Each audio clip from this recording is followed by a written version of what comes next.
Persian empire की 40,000 की फौज को जब मुसलमानों ने हराया, पर्शियन बादशाह को जब इस बात की खबर मिली कि मुसलमानों ने उनकी 40,000 की फौज को भी हरा दिया, तो उन्होंने अपनी एम्पायर के नॉर्थ और ईस्ट से 2 नई फौजें मुसलमानों की तरफ भेजी और उन्हें यहाँ वलाजा में मिलकर मुसलमानों को ख़त्म करने का हुक्म दिया। पर्शियन बादशाह अपने चारों तरफ से फौज जमा कर रहा था, सिवाय अपने वेस्टर्न बॉर्डर के, क्योंकि ये बॉर्डर रोमन एम्पायर से बहुत मिलता था। ईरान के बादशाह को इस बात की टेंशन थी कि कहीं रोमन एम्पायर इस मौके का फ़ायदा उठाकर पर्शियन एम्पायर पर हमला न कर दे, लेकिन रोमन एम्पायर ने कभी हमला नहीं किया, क्योंकि कुछ ही अरसे बाद मुसलमानों ने रोमन एम्पायर पर भी हमला कर दिया, जिसे हम इसी स्टोरी में एक्सप्लेन करेंगे। खालिद बिन वलीद ने जिन इलाकों को फतह किया था, उनमें से बहुत सारे लोगों ने इस्लाम कबूल कर लिया और जिसके बाद वो मुसलमानों के लिए जासूस बन गए, जिससे मुसलमानों की इंटेलिजेंसी और भी ज्यादा स्ट्रॉन्ग होने लगी थी, क्योंकि ये नए मुसलमान ईरान को अरबों से ज्यादा अच्छी तरह समझते थे, जिसकी वजह से खालिद बिन वलीद तक ये खबर बहुत तेजी से पहुंची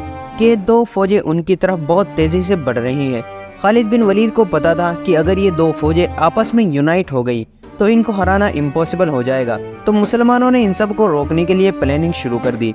मुसलमानों ने देखा कि ये 2 फौज जिस जगह से आ रही हैं वो इलाका बहुत हरा भरा और खुशहाल है और ये लोग डेजर्ट के तो बिल्कुल भी आदी नहीं हैं, इसलिए अगर मुसलमान डेजर्ट से जाएंगे तो इनमें से एक फौज की तरफ बहुत जल्दी पहुंच सकते हैं। तो खालिद बिन वलीद अपनी फौज के साथ इराक के डेजर्ट को क्रॉस करते हुए फुल स्पीड एक फौज के पास वलाजा पहुंचे।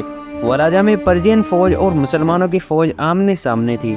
पर्शियन जनरल ये देखकर बहुत हैरान था कि जितना उनको बताया गया था, मुसलमान तो उनसे बहुत कम थे, जिसकी वजह से इस फौज में जीत की होप बढ़ गई। पर्शियन फौज से एक चैंपियन सामने आया जिसको खालिद बिन वलीद ने ख़त्म कर दिया, जिसके बाद दोनों फौजें लड़ाई के लिए तैयार हो गई। लेकिन ईरान की आर्मी अपनी जगह से नहीं हिली कि वो अपनी दूसरी फौज का इंतजार कर रही थी। लेकिन मुसलमानों का प्लान तो कुछ और था कि इन दोनों को मिलने से पहले ही खत्म करना है। मुसलमानों की फौज कम होने के बावजूद खालिद बिन वलीद ने उन्हें हमला करने का हुक्म दिया। दोनों के बीच खतरनाक लड़ाई हुई। पर्शियन जनरल ने अपनी फौज की लाइन को बदला और फ्रेश लोगों को सामने किया, जिससे दोबारा लड़ने की हिम्मत मुसलमानों में नहीं रही थी और मुसलमान शहीद होने लगे। और ये देखकर खालिद बिन वलीद रज़ी अल्लाह तआला अन्हु ने मुसलमानों को पीछे हटने का हुक्म दिया, जिसके बाद मुसलमान आहिस्ता आहिस्ता पीछे हटने लगे, पहाड़ तक पहुंच गए, जहां से और पीछे हटना इम्पॉसिबल था।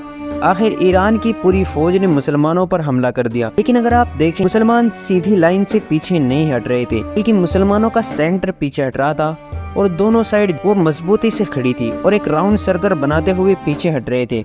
और जैसे ही सर्कल पूरा होने लगा, पर्शियन फौज सर्कल में फंस गई और खालिद बिन वलीद ने एक इशारा किया और पर्शियन फौज के पीछे से 4,000 घुड़सवार मुसलमानों ने उन्हें पीछे से घेर लिया। आपको याद है कि पर्शियन फौज को बताया गया था कि मुसलमान बहुत ज्यादा है, लेकिन उन्होंने देखा कि मुसलमान कम थे। लेकिन मुसलमान तो कभी कम थे ही नहीं। खालिद बिन वलीद ने बहुत पहले इन सबको पीछे खड़ा किया हुआ था, ये सिर्फ एक इशारे का इंतजार कर रहे थे। मुसलमानों ने इन्हें ऐसा घेरा था कि बताया जाता है कि इनमें से एक भी बंदा नहीं भाग सकता था। खालिद बिन वलीद ने ये तकनीक पहली दफा यूज नहीं की थी, बल्कि जंग खंदक में भी इसी तकनीक से मुसलमानों को हराया था, जब रसूलुल्लाह ने कहा था कि पहाड़ से नहीं हटना, लेकिन मुसलमान जीत की खुशी में पहाड़ से उतर गए थे।